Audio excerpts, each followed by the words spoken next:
So I tried to get a chance to talk to a majority of the people and groups that were on this trip, but I will start out by giving you a little bit of background about myself. So I graduated in May, but I got my start in birding through CSUCI on various trips that I took, including this one. So back when I took water resources, I was part of the bird group. And so just prior to this trip, I had gone to Costa Rica, and I was part of the bird group there. So there's obviously a trend starting to occur here.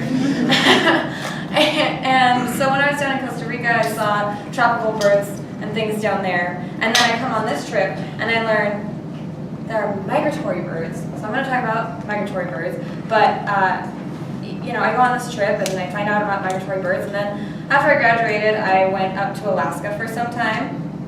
And my collection of knowledge on birds was awesome for me up there because I started to learn and notice habits of birds and how to identify the birds and the huge difference from Costa Rica down in Central America to Alaska, because down in Costa Rica you've got a lot of biodiversity.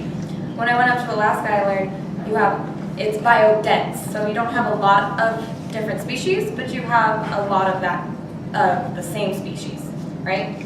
So when I was up there, I learned about those birds up there, and that the Pacific Flyway birds are coming all the way from South America through up into the Arctic.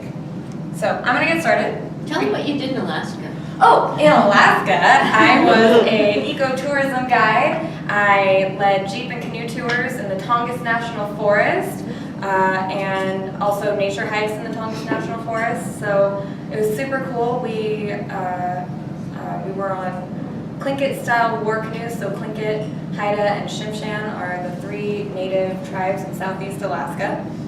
So these war canoes were 600 pounds and could carry 20 people, and then you put me on the back of it, and I'm going to steer us. And the lake that I was working on would actually get whitecaps and was really, really difficult sometimes. I was just cranking, nearly falling off of the canoe, because I'm not sitting in the canoe, I'm sitting on the back of the canoe, pulling and jerking.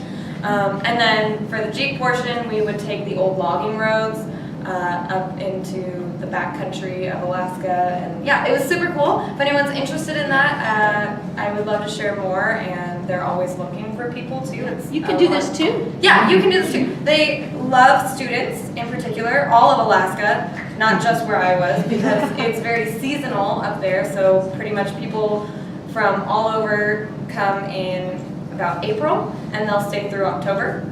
So they're migratory? Yeah, so they're migratory, exactly. Yes, you got it. Also, I lost my voice on this trip, so bear with me, guys. This is how I normally sound. But so yeah, I'm going to get started. We're going to be talking about birds, the flyway over Owens Valley, and some of the significance of that area. So what is migration? Migration is the seasonal movement of animals from one region to another.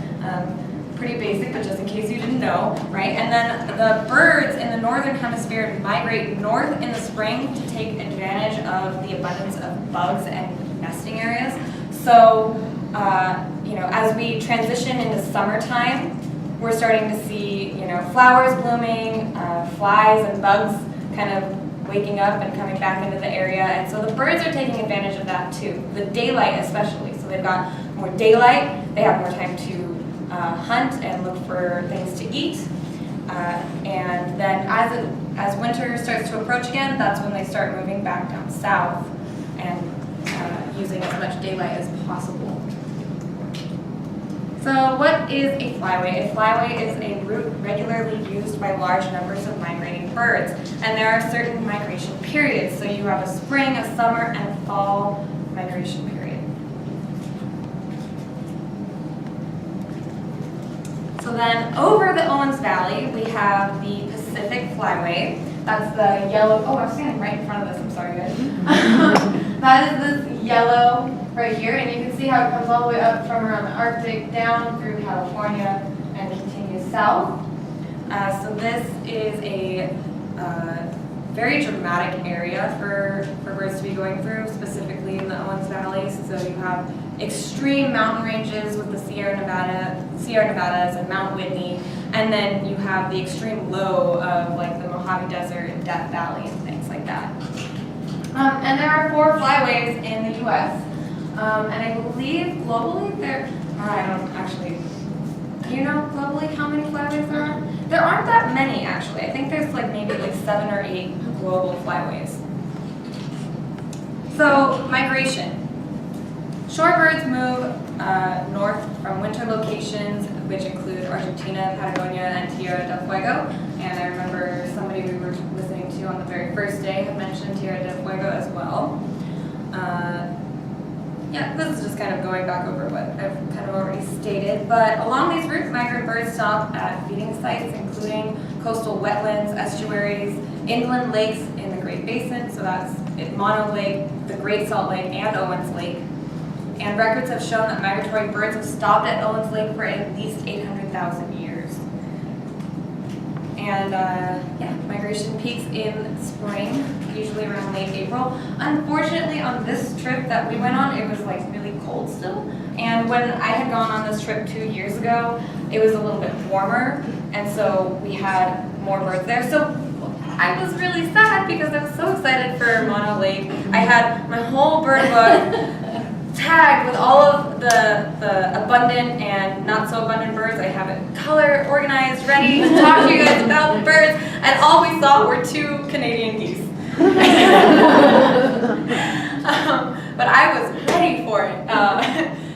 But I really highly recommend going back at peak season to see what's going on there, especially with the flies. I know our tour guide at Mono Lake, he had mentioned to us that the flies are alkali flies and they're not interested in people, so when you go up to them, they actually move away from you, so they're not going to bug you, they want nothing to do with you. So, you know, lots of bugs and flies, but they're really not interested in you. And then additionally, you have lots of wonderful birds nesting there, including the snowy plover. So snowy plovers breed mainly at Mono Lake, Mono County, and Owens Lake, and Deep Springs Lake in Inyo County. And so then there's like a range of abundant birds and less common birds. So your more common or more abundant birds would be like the ruddy duck, godwall, eared grebe. I know my tour guide showed us a picture of the eared grebe and how it's like really, really pretty, but when they're at Mono Lake, we don't get the pretty plumage, we get the less so exciting grebe. American coots, which are hilarious to watch. They run really weirdly and wildly and goofy when they're kind of taking off and landing. Avocet, Lee's sandpiper, California gull, and Wilson's phalarope, and then also the red, oh shoot, I forgot the bird. We talked about it too, like the red-necked phalaropes, yeah. Then the California gull is a big one there as well. So if you have ever seen a California gull, which I guarantee everyone in this room has seen a California gull. So I think about 40 to 60,000 of them were born or have migrated to Mono Lake. So Mono Lake specifically, millions of birds arrive and depart midsummer and fall. Around 100 species nest there, but there are 300 species that have been identified to have come through this area. The alkali flies and brine shrimp play a major role in the bird's ability to be successful. California gulls are highly abundant, so you can see tons of birds there on the water. And the Wilson's phalarope and eared grebe are also very, very common there. At Owens Lake, a number of migrating birds is starting to increase. The western sandpiper migrate from the boreal forest to Panama, so that's 5,000 to 10,000 miles every year. And then I put this picture up here. It's pretty significant. So orange indicates we have international birds migrating to these areas. But so this dot here is Owens Lake, and this other dot here is Mono Lake. So just imagine, going back to the water and how important it is in this area, if we had diverted all of that water away from Owens and from Mono, you've got a giant blank spot there on that migratory path for birds.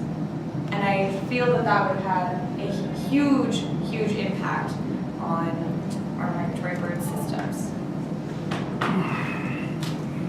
So, to conclude, because you didn't get to do any bird observations with me, and I was looking, I promise you, I would like to share with you an opportunity to go birding with the Audubon Society and specifically with Kevin Schmidt, who is a CSU CI ESRM alumni. And he'll be speaking to the class at some point. We're figuring a date. Oh, wonderful, yeah. And Tevin played a really big role in birding for me. So he came on my trip and was pointing things out left and right and helped inspire me to look around and observe my local area. So it is March 16th, 2019. It is at Carpentry Salt Marsh with Tevin Schmidt, and it starts at 8 a.m. All are welcome. You don't have to be a student. You can bring your mom, brother, sister, aunt. Doesn't matter. And it's a good time out there. If you haven't been out to the salt marshes, it's also incredible to visit them just on their own. Yeah, so that's it.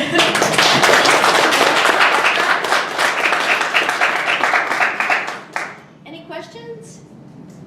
It's a lot of birds. So particularly her bird slide that had a list of them. I want you to get familiar with names of birds. You probably already are familiar with a lot of those names. Matt? These, not just this presentation, but the other ones that are going to be posted on Canvas. The way These the Oh, the PowerPoints? PowerPoints, too. the PowerPoints will be posted Okay. now. So we'll Do you want me find to send you mine? Yes. Okay. That'd be great. Did you, what kind of birds did you see 2 years ago? Like, what were the types? Definitely the Avocet? avocet gulls were definitely there. But we saw something at Owen's Lake that just the huge. Harrier? Like a raptor? No, it wasn't the bird itself. It was just a flock. Just. Oh. You remember seeing? We got a class picture with them taking off behind us. Oh, And it was wow. just Oh, really. wow. Do you remember? Unless it was a year before. Right, it was the year before. I remember when Riley was in the class. I don't know. It may have been the year before. Yeah, I'm not sure. I'll find that picture. I'll add it to the list that the Fowl Rope is a pretty Okay. significant. Yes. Do you have any tips on like getting better at identifying birds? Because I've got maybe like 10 in my arsenal that I can do, and then like once I learn one, the other like one will go. Yeah, it's like there's a capacity for birds. I really highly recommend this specific book, the Sibley Birds West. So you can kind of read the intro on birding. Sorry, I'm trying to open it. Show you.